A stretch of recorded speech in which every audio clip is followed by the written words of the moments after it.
And welcome back to Brothers of the Arcana. As always, I am Alex Aldea.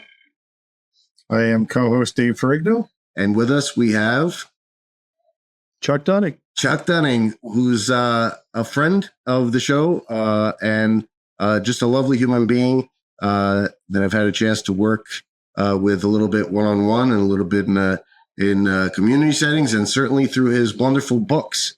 Just a little bit about Chuck. He is a Freemason with a deep commitment to contemplative practices within the Masonic tradition. He's also a huge contributor and a part of the Scottish Rite, Southern jurisdiction, I believe, right, Chuck? That's right. And the Knight Commander of the Court of Honor, and as well as creating the Academy of Reflection. We could talk a little bit about that. We had Randy Sanders on the show, who is a buddy of yours and a buddy of ours, and just a wonderful, wonderful human being. And you have a little bit of I should say, a large background in the mental health and counseling spaces. I'd love to hear a little bit more about that if you're interested in chatting about that, and get a better sense of your expertise in meditation and such. I've read recently, and I got a copy for Dave too, of Rose Quarry Oratory, which is just, man, it's a tour de force. I mean, it's such a complete system primer idea of how to be contemplative esoteric within the larger Christian context, which I think is something that is so needed in Christianity today. Because I don't know, I go to some of my friends' churches, and you probably see some of this down in Texas.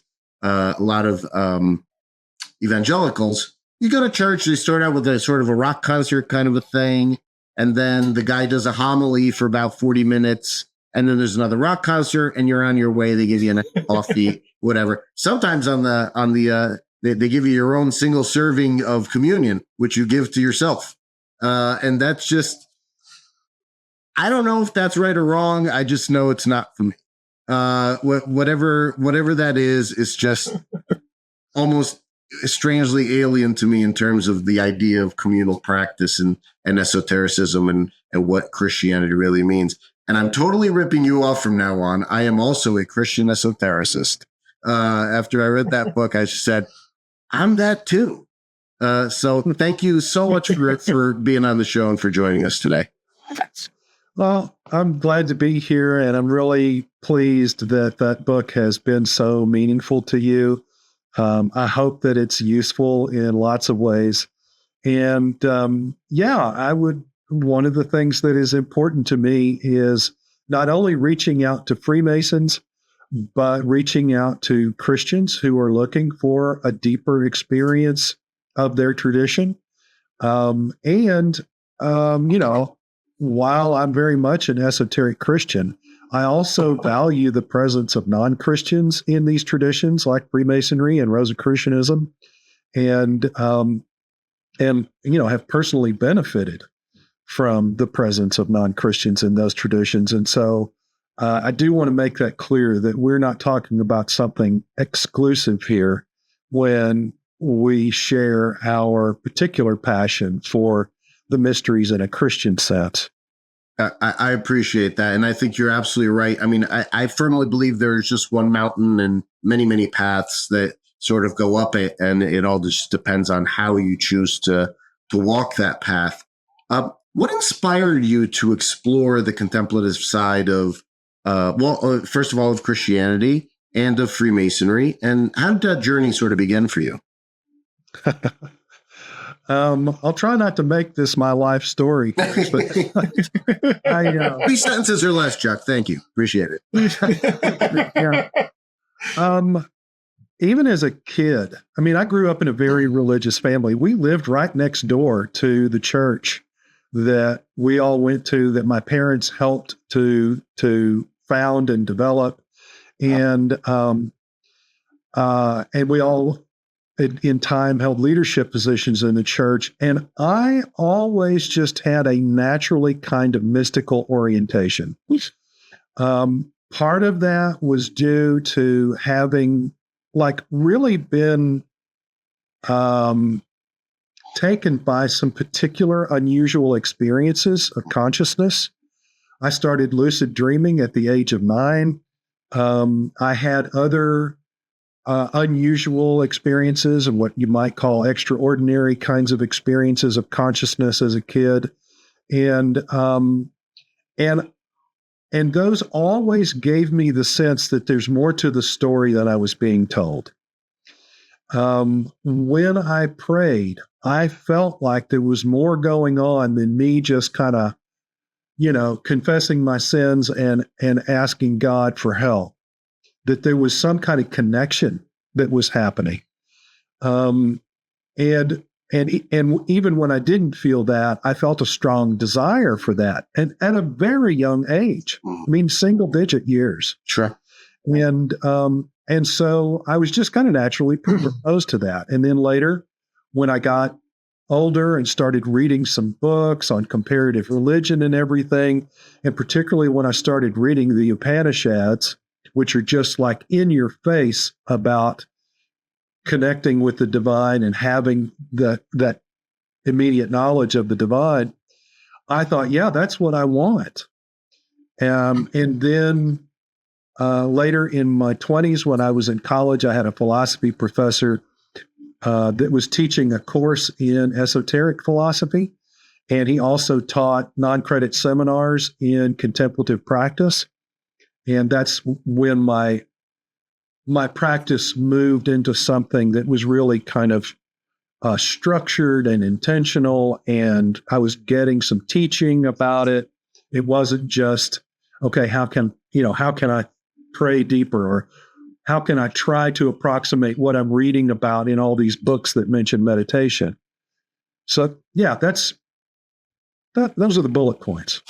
So Chuck, from that perspective, you mentioned lucid dreaming. What role would you say that plays in spiritual work then? I think it varies from individual to individual. I know that there are some people who have found it central to their spirituality and their spiritual practices. I found it central to the formation of my relationship with quote unquote reality, with existence. And there was a time when I consciously worked at lucid dreaming and was able to do it willfully to a certain degree. But after a while, I kind of just had the sense that I had pretty much gotten everything I needed to get out of that, and that it wasn't something that I needed to sustain as an ongoing practice. It still happens, but I'm not working at it the way that I used to. And it can be different for different people. Some people never lucid dream. No matter how hard they work at it, no matter what tricks they use to try to stimulate lucid dreams, it just never happens for them. And I would not say that automatically means that they're limited in some way regarding what's possible for their spiritual development.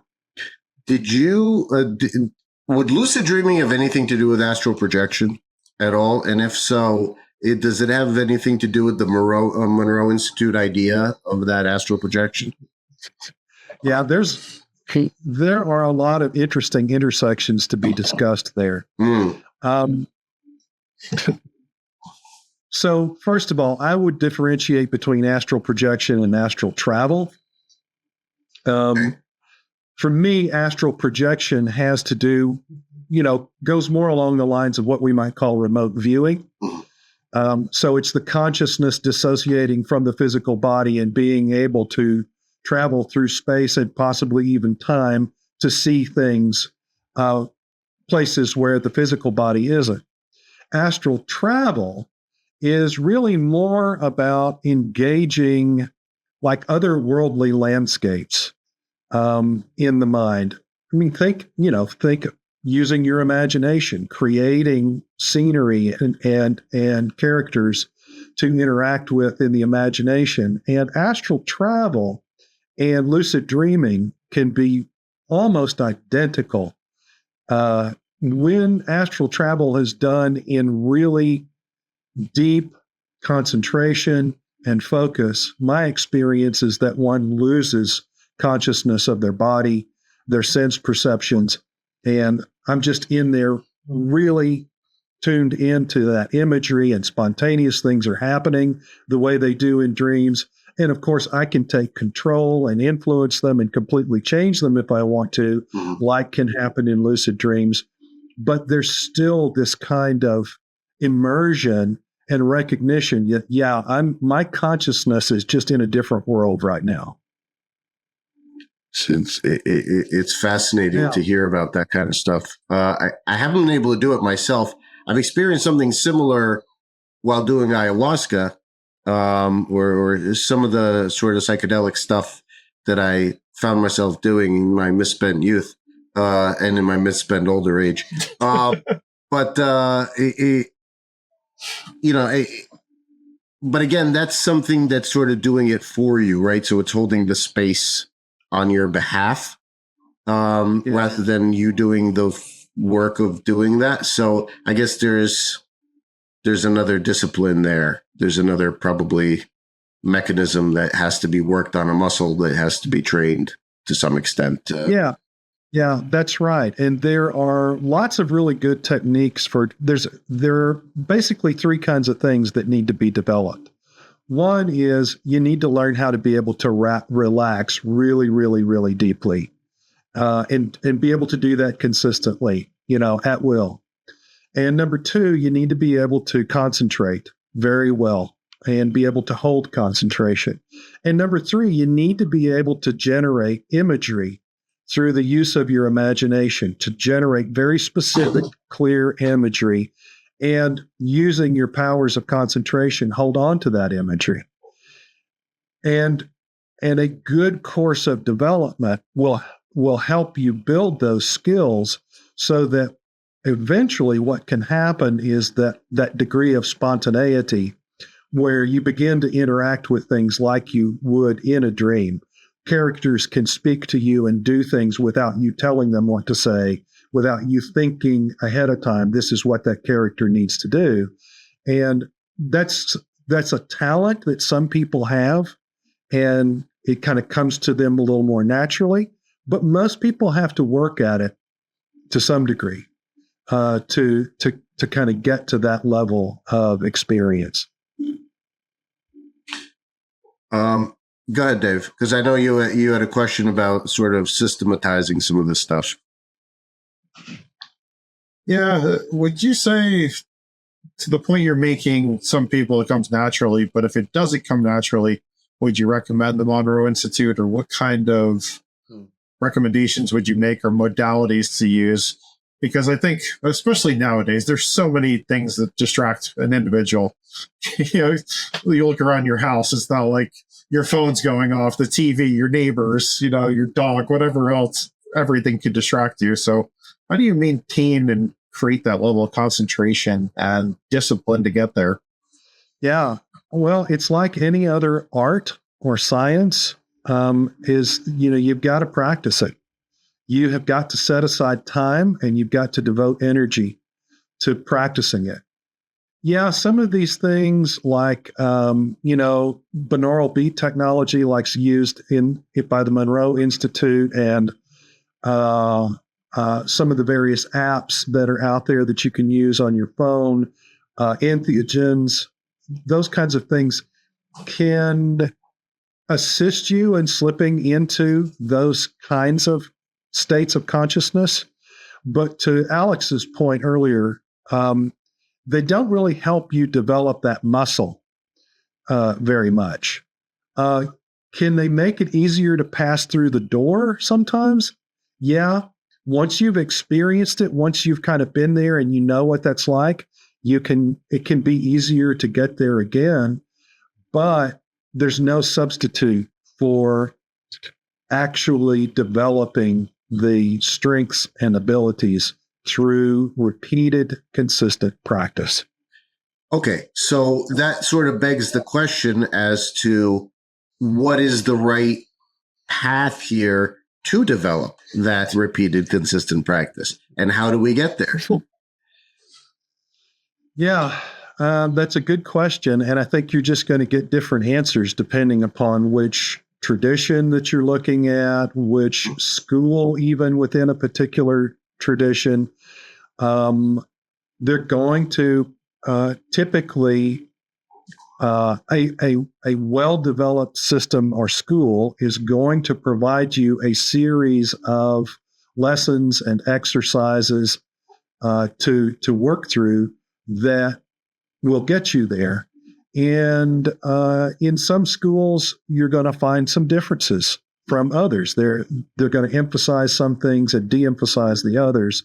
But I will say this, is that any system or school that doesn't begin with developing the skills of relaxation and concentration is presenting a serious shortcoming for their students, because those are the real cornerstones for any kind of consistent, stable, disciplined inner work. So there's a couple different things that you reference in your book, and let's just take Rose Quarry Oratory since it's the most recent and freshest on my mind anyway, although I have read Contemplative Masonry and several others of yours, and I've enjoyed them tremendously. Rosicrucianism is certainly one of the forefront ideas, and so how does the tradition of Rosicrucianism?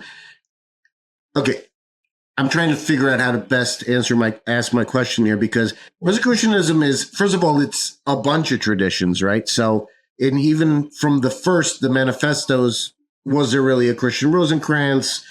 Is that even relevant to the modern day? Whether there was or not, part of the Rosicrucianism has now gone into the Scottish Rite. Part of it is within a Masonry. Part of it's outside of Masonry, and does that even matter in terms of the practices and everything else? People don't have to be Masons to be Rosicrucians.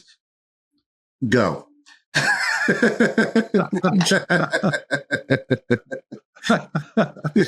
Okay, Alex. Honestly, I kind of, in trying to follow you there, I kind of got lost from the original question. So excellent. That makes two of us. All right. So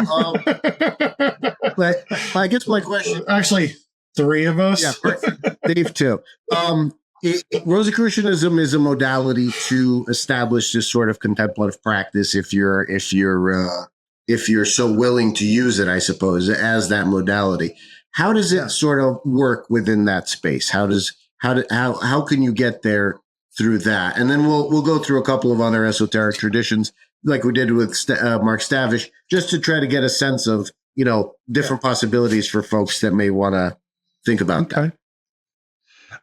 Well, you find as much variability just within the broad scope of Rosicrucianism as you do within the entire scope of Western esotericism, and maybe even wider in some cases than Western esotericism in general. So you have magical Rosicrucian schools. They're really focused on ceremonial magic, and not just the external ritual work, but also the internal magical processes, the high magic. And you have Rosicrucian orders that are more mystical in orientation. They're really focused on that devotional kind of experience that comes through loving the divine with everything that you are, and through a process of mystical realization, recognizing your unity, your oneness with the divine, and everything else. So you've got the magical, and you've got the mystical. You've also got the more of a kind of psychological orientation within Rosicrucianism that really kind of is oriented towards personal development and kind of becoming as self-aware in a psychological way as possible, and improving yourself as a member of society in ways kind of like Freemasonry does. And then there are also manifestations of Rosicrucianism that are just philosophical. It's just intellectual, period. They're not interested in so much in like really trying to change, develop, improve any aspect of your being other than just gaining kind of intellectual knowledge and historical knowledge and that sort of thing, which also bears some similarities to things that happen in Freemasonry. Okay. What about Martinism as a general principle? Is that, because I know that deals a little bit more with reintegration, right? Rather than from that as a general rule. I mean, it's, as a contemplative school, I guess it's out there, right? In terms of that. Can you shed a little bit of light in that respect, as far as from your research and stuff? Yeah, I would say, again, there's some variability there. Maybe not quite, I would say not as much as we see in the broad scope of Rosicrucianism. But, I mean, there are Martinist orders that really do tend a little bit more towards a kind of a magical practice that, they're really heavily connected with the Elu-Kohen tradition, and they see them as complementary and even necessary complements to each other. Then you have more mystical forms of Martinism where people are really genuinely doing inner work that is focused on this kind of devotional experience of the divine and coming into greater harmony with that, which we could speak of in terms of reintegration. And of course, there's a magical perspective on what reintegration means too. And so, but at some point, those two, I do think they do complement each other. And then within Martinism, there are also plenty of Martinist orders and groups out there that are essentially just fraternal organizations that have a more spiritual kind of atmosphere to them. And that's about it. That's, they're just maybe like a more spiritualized form of Freemasonry. And yet what they all have in common, just as all Rosicrucian traditions ultimately kind of go back to the Fama Fraternitatis, the Confessio, and the chemical wedding, all Martinist traditions trace their root back to Saint Martin and his realization that this deeper contemplative approach to the divine of recognizing one's own personal connection with the divine deeply within, that was the most essential practice. Saint Martin makes that clear. I know that there are some people that argue this point, but to me it seems clear that Saint Martin had kind of had enough of the complexity of what happened in the Elu-Kohen and said, I think that there's a more direct way to get where it is that I want to go and to know what it is that I want to know, and to become what it is that I want to become. And so I think that that's a common heritage in Martinism. That's fascinating. And that's a beautiful way to put it. That whole idea of and I think you're talking about the path of the heart kind of thing, right? What he sort of espoused in that. I remember reading about that kind of idea, and it's a very Christian idea in that sense, but it's not just Christian, because obviously, if you want to, it's Sufi, it's Hindi, it's a lot of things. So that's very interesting. Getting more into what about stuff like Golden Dawn or OTO or other things like that? We talked about that with Stavish. So, especially OTO, and then getting into the left-hand path stuff. And this was a question that sort of came up with another brother who was OTO, and he mentioned that he was. And he said, well, that's my path towards enlightenment, I guess, or whatever. Is it? Can you have a left-hand path towards enlightenment? Is that even possible? Yeah, well, I think you'd have to do an entire episode on what do you mean by the left-hand path. I suppose. Because there really are lots of different viewpoints on that. I mean, it's almost like you're not going to find any two people that are going to agree down to the nth detail on what the left-hand path is. But if we talk about it in the sense of kind of a rejection of authority, is often part of the left-hand path. It's like, I'm not going to be subject to institutions, to systems, to traditions telling me what I should think and shouldn't think and presenting me with dogma and doctrine. And I'm more interested in developing my own divinity to its highest point rather than having this devotional relationship with the divine. But I mean, that kind of left-hand path can ironically lead a person into a realization of their oneness with the divine, despite their own resistance to it. Now, I know that there are plenty of people out there who consider themselves left-hand path practitioners that would say what I've just described as the left-hand path is inaccurate. That certainly doesn't fit what they practice and what they experience.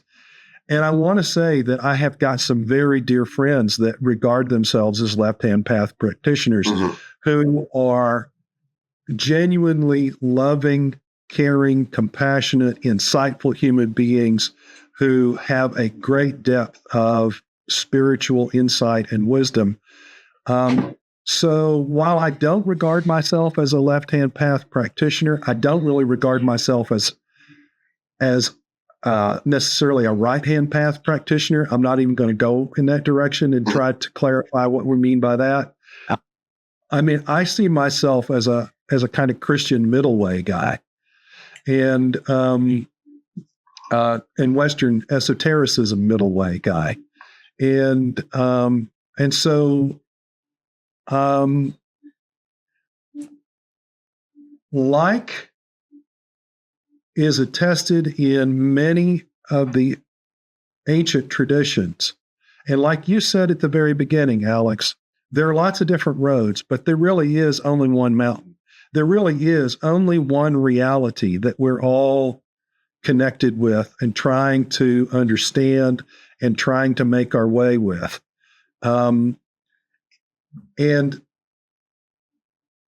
just about any path has the potential to bring someone into greater harmony and reintegration, to use that Martinist term, greater oneness and unity with that one reality, that one singular truth.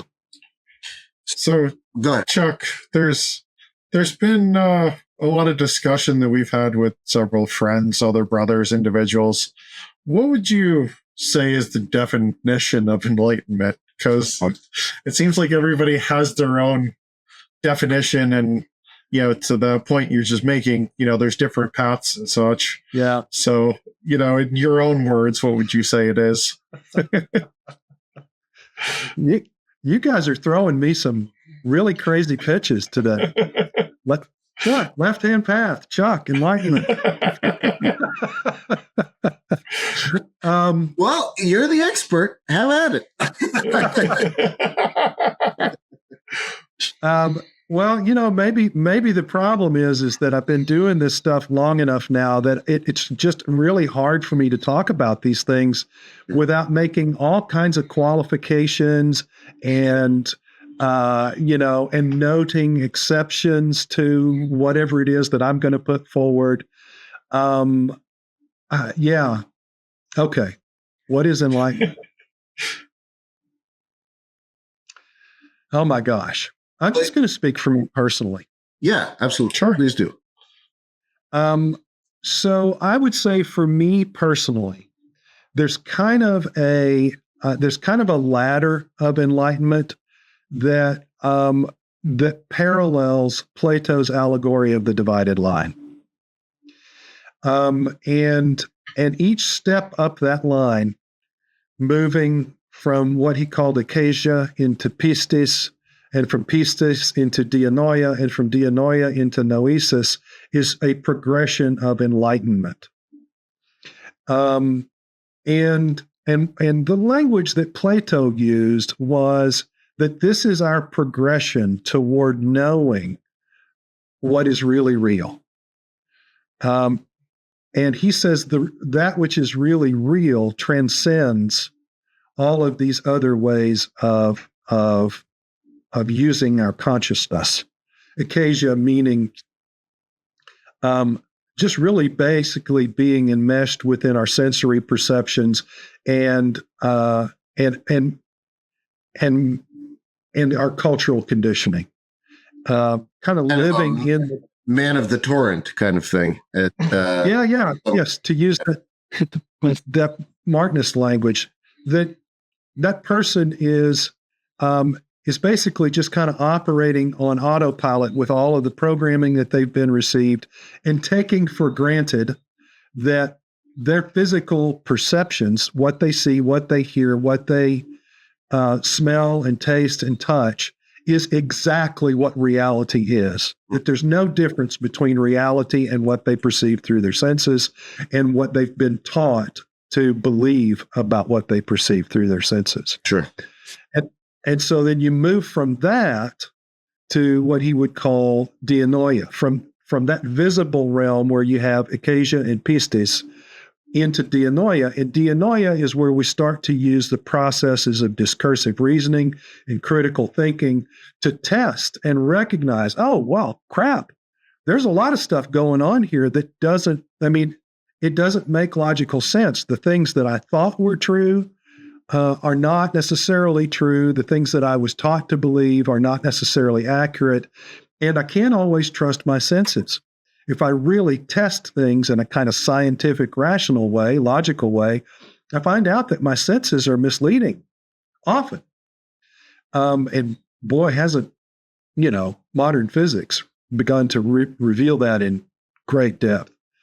And so then when you realize that even logical reasoning has its limits, that there's something that logical reasoning can't touch, but it can point in the direction of, that logical reasoning can lead us to a place where we can say, yeah, there's something more. There's something else. And what is it that gets you there? Well, Plato says that's noesis, what he would call direct intuition. And it involves recognizing that we, at the level of consciousness that we identify with, we actually receive things from someplace else.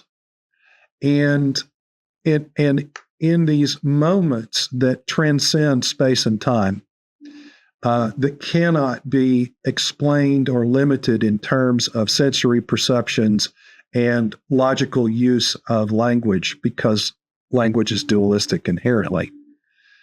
And that's when we're having our clearest perception of the real. And that's what I would say, that's when we're reaching into the highest levels of enlightenment. Thank you for that. So when you talk about that journey up the ladder, do you believe, or would you say that there's almost gatekeepers, like metaphysical gatekeepers, that are kind of preventing somebody from ascending to the next rung of the ladder? Or is that more on the mental side, that somebody's just unconsciously blocking themselves? Yeah. No, my personal perspective is that there are beings that are not physical, that inhabit other realms or levels of existence / consciousness, and that we're interacting with them all the time, and that very often our psychological processes and those beings are contacting each other. So when we... Did you say our psychological processes? Yep. Our psychological processes and those non-physical beings are in contact with each other often. How does that Maybe work? all the time. I mean, in the sense of like, I would have thought our spiritual processes maybe or such. So, but that's fascinating. Do you get a sense of how that works? Well, I can talk about some examples. Sure. So, in one model of the manifestation of reality, we have the material or physical level of existence. You could call it the plane, the material plane or physical plane. And then just above that, some people would say there's the etheric realm. And then just above that is the astral realm. And the etheric really serves as a connection, a kind of connector between the astral and the physical. And the etheric, we most consciously interact with and experience the etheric in terms of our emotions and in terms of certain sensory kinds of things, certain sensory experiences, but definitely through emotions, and emotions also reach up into the astral. Okay. Well, there are beings that exist just within, like, say, the etheric realm. That's where their home is, kind of the way ours appears to be here in the physical world.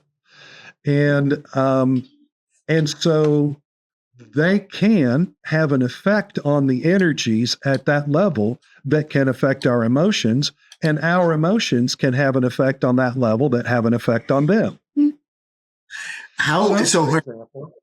Okay, go ahead. So, for example, one of the metaphysical theories of addiction is that you literally have a kind of etheric monkey on your back. That's an old phrase. I'm dating myself. You don't hear it much anymore. Right, sure. You know, you literally have a kind of etheric monkey on your back that feeds off of the energies that are connected with your addiction. That craving, that feeling of satisfaction when you get the high or whatever it is that you're trying to get through your addiction. And all of the tension that's involved in trying to feed that addiction, there are creatures that actually feed off of that energy. And so they're inclined to kind of keep you in the addiction. And this is one of the reasons why things like banishings and exorcisms, for example, can actually have really beneficial results on people. And they may only be short-term because you're just kind of pushing these things away for a while to give the person a sense of freedom. Oh, wow. Okay, this is what it feels like to not have that monkey on my back. But, you know, they still have the potential for it coming back in some way often. And so there's always this deep inner work that has to be done for true healing and overcoming your susceptibility. Now, that's a real negative example of the kind of relationship we can have with non-physical beings. There are very positive examples as well. You know, we talk a lot about spirit guides, for example. That's a real popular term in kind of New Age spirituality and in some more ancient traditions. Some people think of the Holy Guardian Angel, for example, as a truly separate entity who watches over us and influences us and guides us towards fulfillment of our potentials. So, yes, I say I do believe and am convinced that there are other entities apart from our own individual being that we interact with all the time without even realizing it. Fascinating. I pay attention to a guy named Angelo DeLillo. I'm not sure if you're familiar with his work at all. He wrote a book called Awake. He's also got a YouTube channel called Simply Always Awake. And he leads people through contemplative practice. I don't know if you'd call it contemplative. I guess he probably would fit somewhat under that moniker. Keeps pointing the way towards a non-dual state, right? Yeah. Ideally, a persistent non-dual state, beginning with Kensho or Satori, and then moving into that ladder of enlightenment from there. So that's more of the Eastern idea of how to do that, right? So he comes from a Zen practice. I think he was a student of Adyashanti and that sort of tradition. I've had sparks of that breaking through. Haven't been able to keep it though, as of yet. Would love to, but that's a pretty cool thing. Getting back to addiction for a second though, I had a friend of mine that is. He's a white guy from Michigan, but he's been down in the Amazon for a while, studying to be a shaman, and learning the songs, going through all the ceremonies and everything. And he had a friend of his that a girl had some addiction issues, and literally when he was studying with the plants, and this wasn't necessarily hallucinogenic plants, it wasn't ayahuasca, it was more like Noya Rao or Bobinsana, Kiriksanango, some of the plants that were endemic of the area, which are usually activated through meditation, contemplation, and tobacco at some point. But he saw in one of his meditations, he saw very clearly there was like a big insect sort of thing feeding on her spirit. And it was like this sort of a, creature that it knew that, she had this addiction and it was just plain as day that was something that was happening. So, she had to go through a fair amount of stuff to rid herself of these things. And I don't know if she's done it fully or completely, but that's an interesting thing. Can you talk about the whole idea of how to achieve that first bout, I guess, if you want to go the Greek route, right, of the line, or the idea of hitting Kensho and keeping it, of attaining a persistent non-duality, if that's the first real step towards enlightenment, or really that's your ticket into the game of living on a high, on a whole different level. Is there a way that you know of or have practiced that can get you there? There are lots of things that can get you there, and sometimes it can happen without you even consciously trying to invoke it, or evoke it. And I think that that's an important thing to remember. Is I think it was Father Thomas Keating, who's kind of regarded as the figurehead of the contemplative prayer movement that has happened, that began in the 20th century, as an expression, a newer expression of a much older tradition in Christianity. The centering prayer method is what he taught, and others like Cynthia Bourgeault. I think one of the things he said one time was, look, all of our practices don't make the unitive experience happen. That transcendent moment of oneness, of non-duality, they don't make it happen. They just prepare you for it. All your inner work just prepares you for that. And I would say that the preparation is, on the one hand, makes you more open and receptive to that kind of an experience, that kind of a realization or knowing. And on the other hand, it prepares you for what comes after that moment of realization or knowing, so that you can more completely integrate it into who you are and live in harmony with that truth at deeper levels. And so there, like I said, there are lots of things that can get you there, lots of practices. My personal recommendation, particularly for people from Christian background, is that they learn about centering prayer. There are also other methods of using chant, for example, that are very powerful. I love chant. It's one of my favorite practices. And it's something that's fairly universal. It's not just, restricted to any particular place on the globe or any particular religious tradition, although it's done differently in different traditions and different locations. But the power of the voice and the vibration that happens through the voice has an effect, I think, on our nervous systems that helps open us up to the greater possibility of this moment of knowing or realization. And then, like we were talking earlier, I think there are entheogens, that there are people that experience that through the use of entheogens. But then we get back to this question of how do you stabilize that? Right. And that's where the really sound background in religious and philosophical wisdom comes in.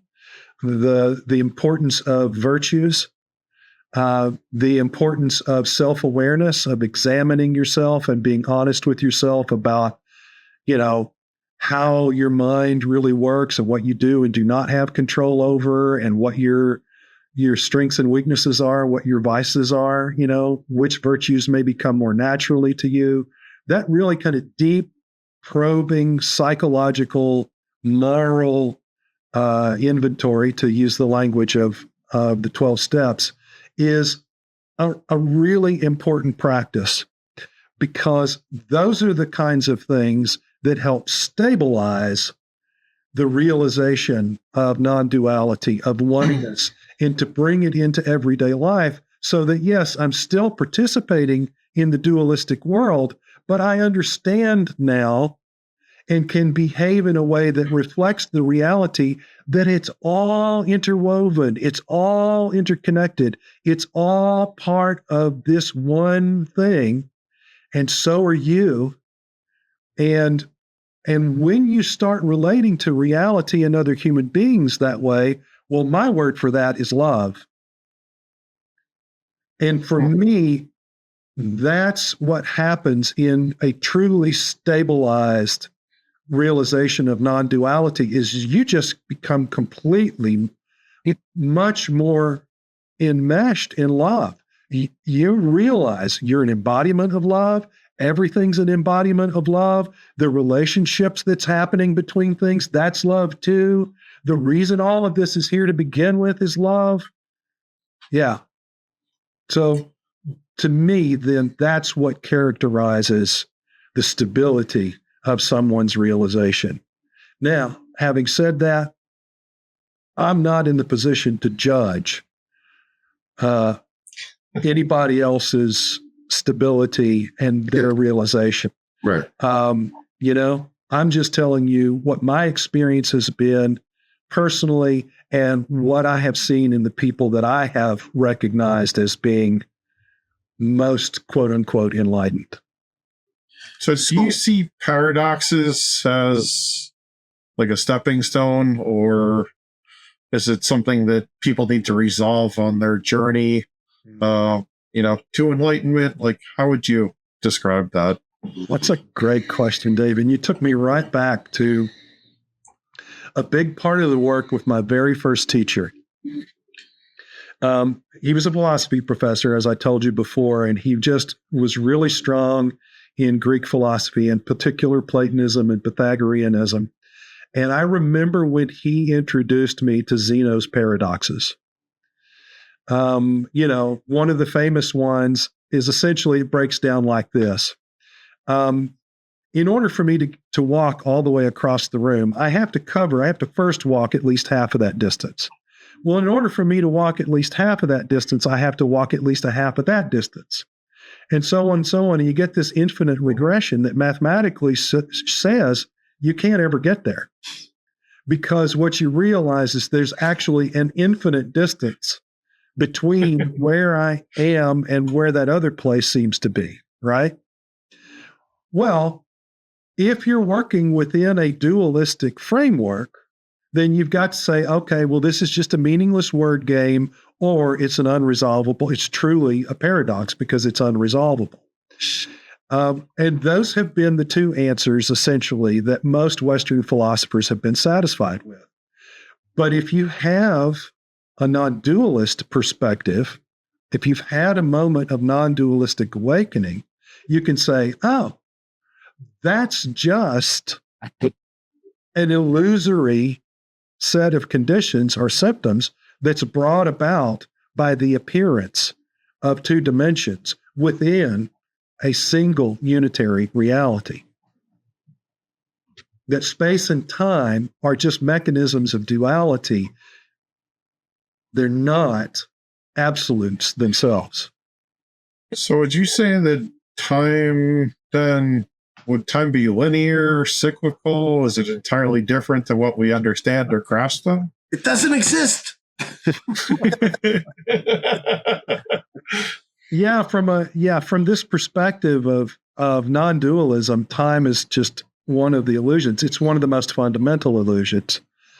And it's an important one, and it's one that we need to have a good relationship with. Don't get me wrong. When I talk about things in the dualistic experience as being illusory, please don't misunderstand that means I think they're meaningless, that they're worthless, that that we need to just be getting over them and getting away from them as quickly as possible. I'm not advocating some sort of spiritual suicide here.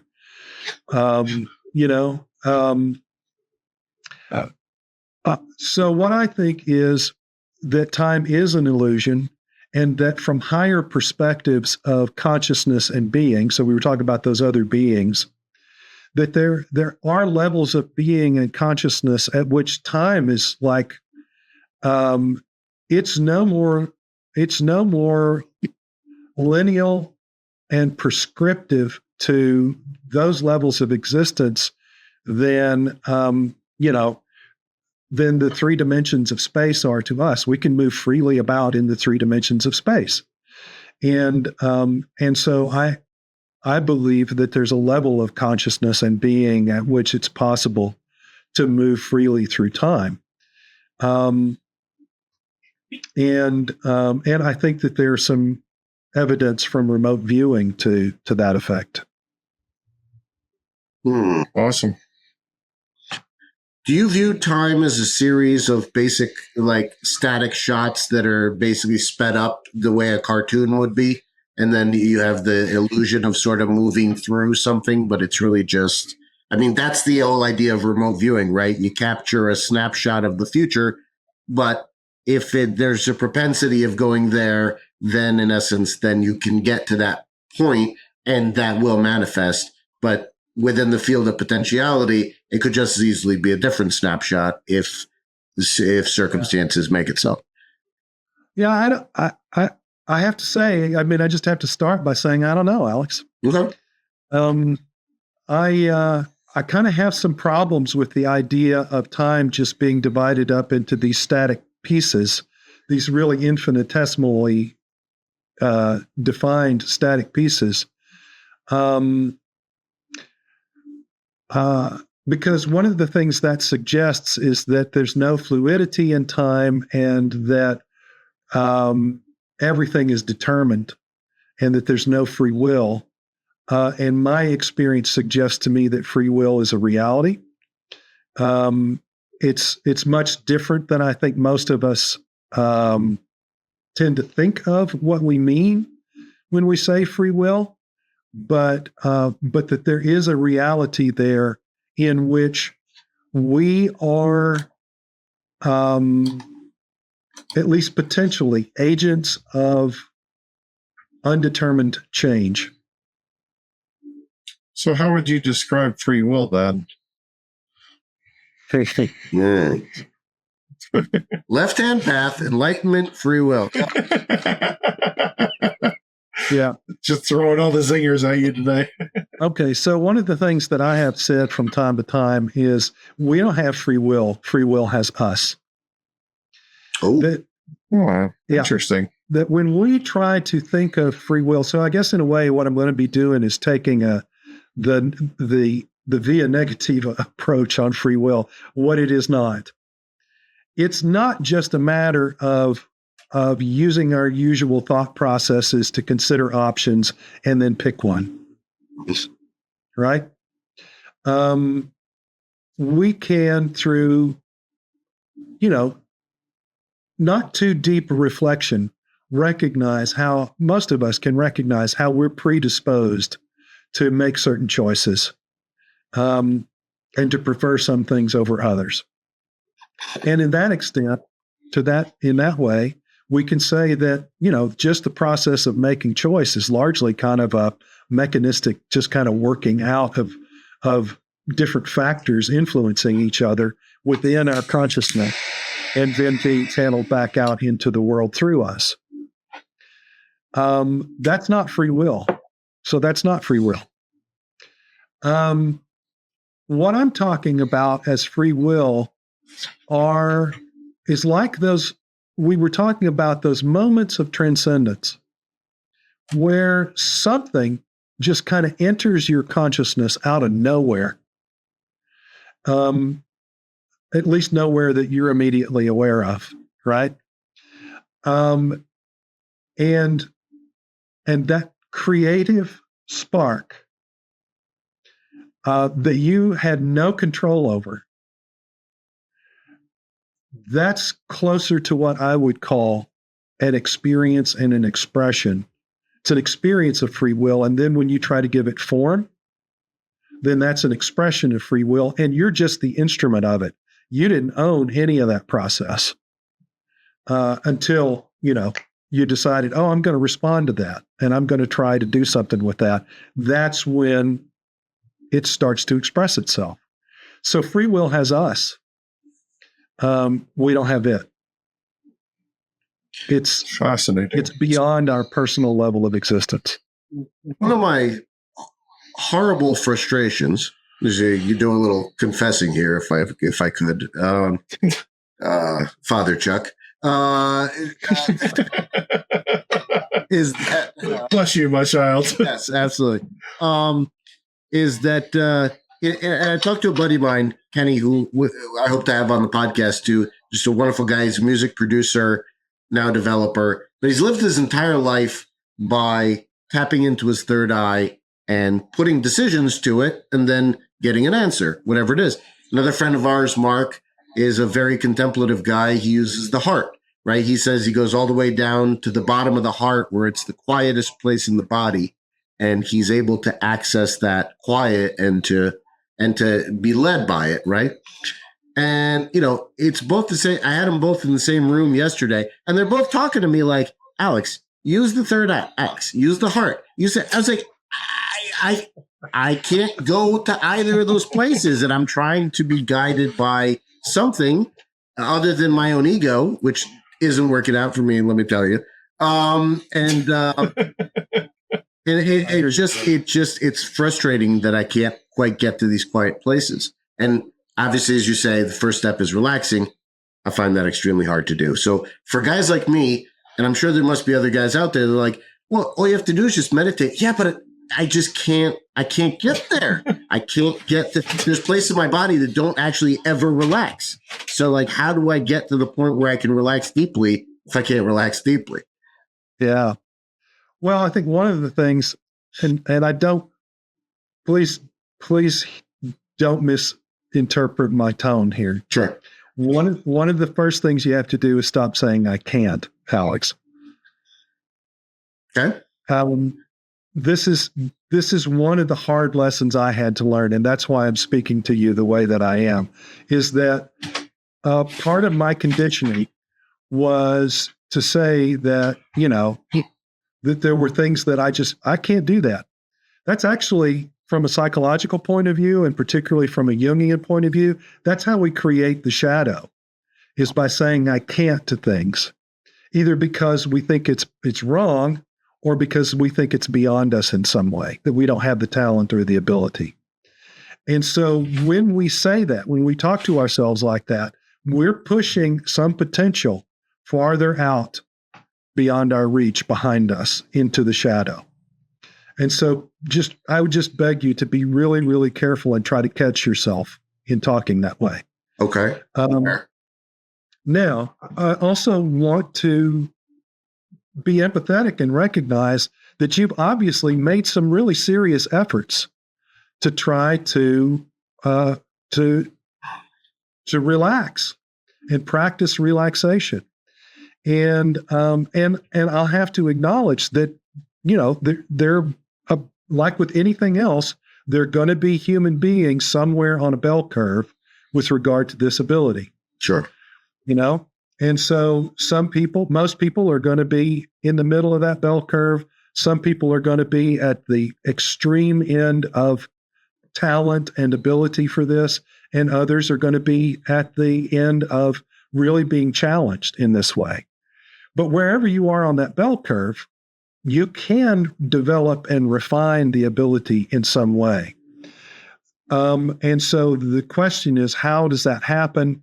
And there are lots of different methods of doing that. And sometimes it's just a process of trial and error until you find something that really works for you. One of the things that was really, really helpful to me when I was trying to learn to relax and what relaxation was really like was I was working in a drug and alcohol rehab as a technician. I wasn't a therapist yet. And one of the therapists there knew that I had an interest in meditation and this kind of stuff. And it was just getting started for me. I was just going to this philosophy professor that I was telling you about. We were just developing our relationship, and I was developing this relationship with a therapist.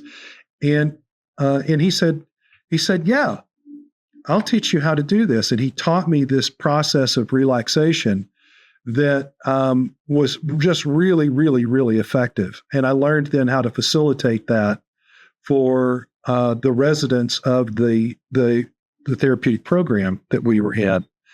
And one of the things that I have learned over the years is that having someone guide you through a process of relaxation, a number of times, and helping you learn that, helping you get there, that can be a really important thing. That assistance of another human being can be even more effective and powerful than an app, right?